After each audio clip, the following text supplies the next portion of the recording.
ലോഹങ്ങൾ അഥവാ മെറ്റൽസ് മൂലകങ്ങളെ അഥവാ എലമെൻസിനെ അവയുടെ ഗുണങ്ങളുടെ അടിസ്ഥാനത്തിൽ ലോഹങ്ങൾ മെറ്റൽസ്, അലോഹങ്ങൾ നോൺ മെറ്റൽസ് എന്ന് രണ്ട് പ്രധാന വിഭാഗങ്ങളായി തിരിച്ചിട്ടുണ്ട്. ഇന്ന് വരെ കണ്ടുപിടിക്കപ്പെട്ടിട്ടുള്ള മൂലകങ്ങൾ ഏകദേശം 109. ഭൂമിയിലും അന്തരീക്ഷത്തിലുമായി വിവിധ രൂപങ്ങളിൽ കണ്ടുവരുന്ന 92 മൂലകങ്ങൾ കൂടാതെ മനുഷ്യൻ കൃത്രിമമായി നിർമ്മിച്ചിട്ടുള്ളവയാണ് 17. 109 മൂലകങ്ങളിൽ 84 ലോഹങ്ങളുടെ വിഭാഗത്തിൽപ്പെടുന്നു. ലോഹങ്ങളെ മറ്റ് മൂലകങ്ങളിൽ നിന്ന് തിരിച്ചറിയാനുള്ള ചില സവിശേഷ ഗുണങ്ങളുണ്ട്. അവയിൽ പ്രധാനമായവ: 1.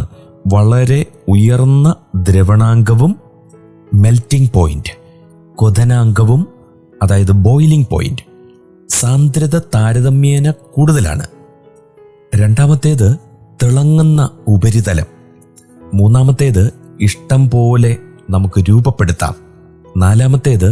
പരസ്പര ഘർഷണത്തിൽ ഒരു പ്രത്യേക നാദം അഥവാ ലോഹനാദം പുറപ്പെടുവിക്കുന്നു. 5. താപ വിദ്യുച്ഛക്തി വാഹികൾ. 6.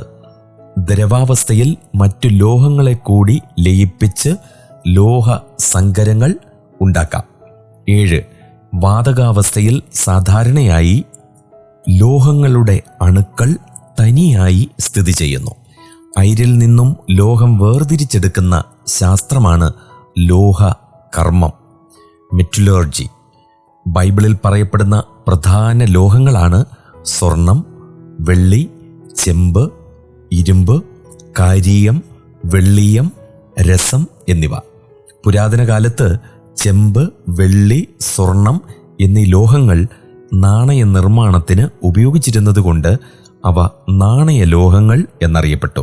ബൈബിളിൽ പറയപ്പെടുന്ന ധാതുക്കളെ ഇനിയും അകാരാദിക്രമത്തിൽ ഓരോന്നോരോന്നായി ഓരോ എപ്പിസോഡുകളിലായിട്ട് നമുക്ക് ചിന്തിക്കാം.